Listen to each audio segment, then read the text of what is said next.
বাংলাদেশের মিডিয়াগুলা সর্বদাই কিন্তু কল্পনার জগতে একটা সুখ স্বপ্নে থাকে।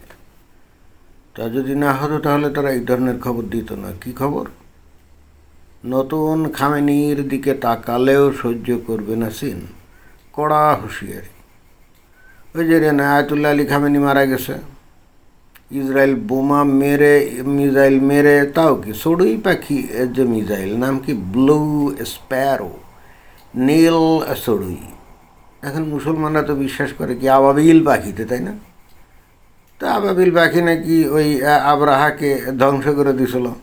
এখন ইসরায়েল কি করছে, তাদের ইয়াওয়ের কাছ থেকে অনুপ্রাণিত হয়ে তারা ব্লু স্প্যারো, নীল চড়ুই পাখি এই নামের একটা মিসাইল তৈরি করছে, এবং সেই মিসাইল প্রায় 30টার মতো দিয়ে এই আলী খামেনি তো বটেই, তার সাথে যত সাগরেদ মাগরেদ তার আছে সাঙ্গপাঙ্গ, সবগুলোরে একদিনই কি মেরে ফেলছে, তাই না?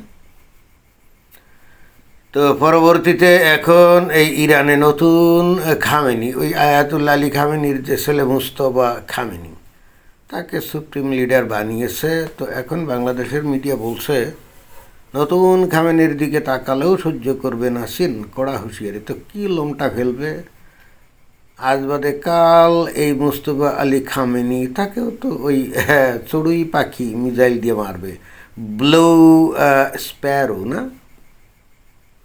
অর্থাৎ ইসরায়েল চান্স পাইলেই কিন্তু মেরে দিবে, সুযোগ সুবিধা পাইলেই মেরে দিবে, এক সেকেন্ড দেরি করবে না।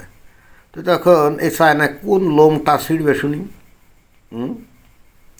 এই চায়নার হেন ক্ষমতা আছে, ইসরায়েল যদি মেরে দেয় তো এই ইসরায়েলের এগেনস্টে ন্যূনতম কোনো কিছু করার? এই ইরানকে নিয়ে অনেক ফুলিয়ে ফাঁপিয়ে অনেক কথা এই দীর্ঘদিন ধরে আমরা শুনে আসতেছি না, যে তাদের হ্যান আছে ত্যান আছে, ইসরায়েলকে মাটির সাথে মিশিয়ে দিবে, আমেরিকাকে মাটির সাথে মিশিয়ে দিবে। আমরা তো বহুদিন ধরে এটা শুনে আসছি।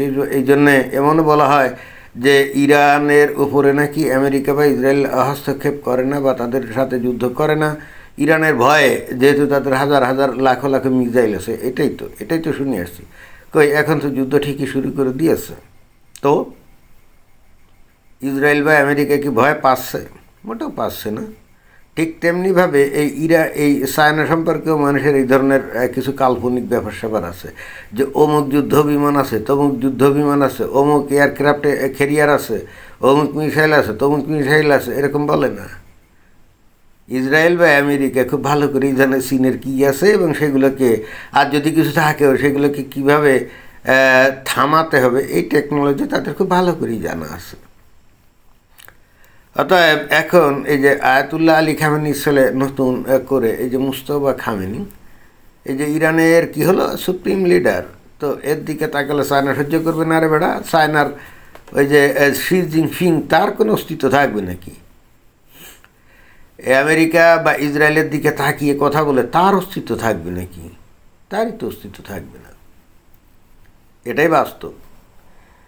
চায়নার যত ওই বিমান দেখেন না, বলে 5th জেনারেশন চেংডু 20, আর কিসের 5th জেনারেশন? ওই ইসরায়েলের সাথে নামুক না, আমেরিকার সাথে নামুক না, ওর একটা বিমান গুলি দেওয়ার আগে ফেলে দেওয়া হবে।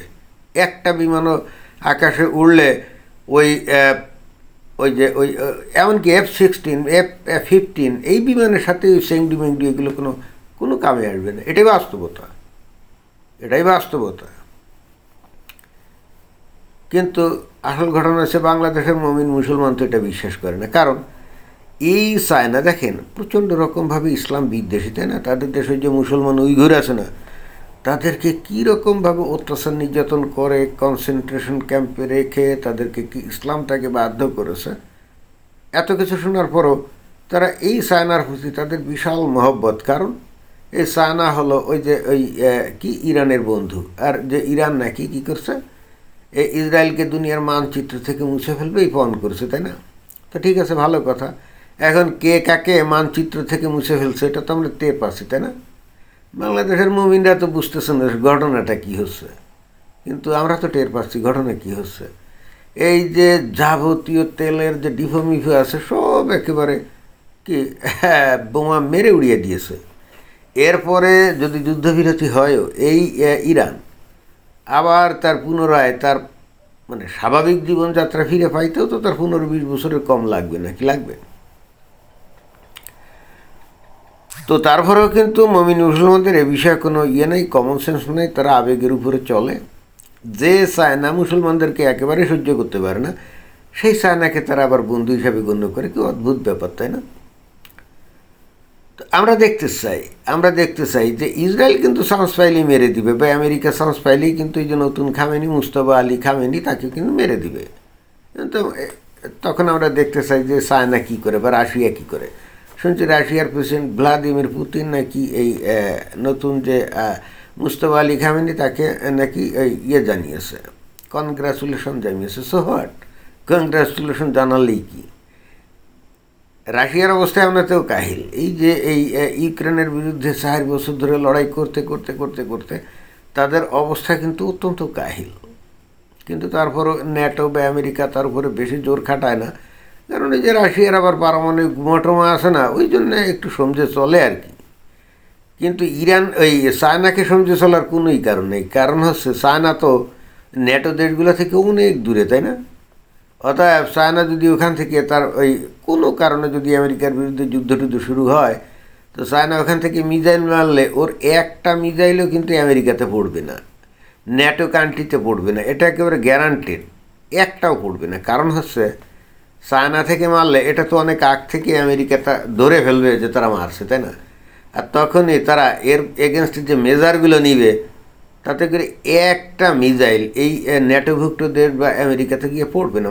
কিন্তু আমেরিকা থেকে নিক্ষেপিত বা ন্যাটো থেকে নিক্ষেপিত যে মানে পারমাণবিক বোমা, মানে পারমাণবিক ওয়ারহেড সম্বলিত যদি এই মিসাইল যদি চায়নার দিকে তাক করে, ওর মোর দেন 50% চায়নাকে আঘাত করবে। এটাই বাস্তবতা। আমেরিকার টেকনোলজি সম্পর্কে যাদের আইডিয়া আছে তারাই বুঝবে। এবং চায়না থেকে আমেরিকার টেকনোলজি মিনিমাম 50 বছর আগে আছে। এবং আমি আবারও বলছি, চায়না থেকে কোনো মিসাইল মারলে ও আমেরিকা একটাও পড়বে না, এবং ন্যাটোভুক্ত দেশে একটাও পড়বে না। তার আগেই আকাশে কিন্তু ধ্বংস করে ফেলার সেই টেকনোলজি কিন্তু আমেরিকার আছে। কি পরিমাণ এই যে মিসাইল, ব্যালিস্টিক মিসাইল, এই যে ইরান এই যে এই ইসরায়েলে মারছে না, তো কয়টা তাদের ভূমিতে আঘাত কয়টা করছে বলেন, কয়টা করছে? সেটা তো দেখতে হবে, তাই না? এবং এটা তো কাছে, কিন্তু চায়না থেকে ন্যাটো দেশগুলো অনেক দূরে না, হাজার হাজার কিলোমিটার দূরে না। তো হাজার হাজার কিলোমিটার দূরে যখন থাকবে তখন তো বোঝেনি তো ব্যাপারটা। যাই হোক, এই সমস্ত কথা বলে তো আর মুমিন মুসলমানদেরকে বোঝানো যাবে না, কারণ তারা তো ব্রেনকে কী করে দিয়েছে, একেবারে বন্ধ করে দিয়েছে, চিন্তা ভাবনা করে না। ব্রেন থাকলেও চিন্তা ভাবনা করে না। তো অবশেষে যেটা বলতে হচ্ছে, এখন আমি নিশ্চিত চায়না এই ধরনের কথা বলেও নাই যে নতুন খামেনির দিকে তাকালেও মানে চোখ উপড়ে ফেলবে টেলবে, এই ধরনের কথাটা তো চায়না বলছে, আমার তো মনে হয় না। এ ধরনের কথা বলার মতো দেশ চায়না না, আর ওই ধরনের শক্তিও তার নাই। এগুলো বাংলাদেশের মিডিয়া বানিয়ে বানিয়ে বলছে, শুধুমাত্র বাংলাদেশের ওই ধর্মান্ধ জনগোষ্ঠীর মনস্তুষ্টির জন্য, এছাড়া আর অন্য কিছু না। ধন্যবাদ।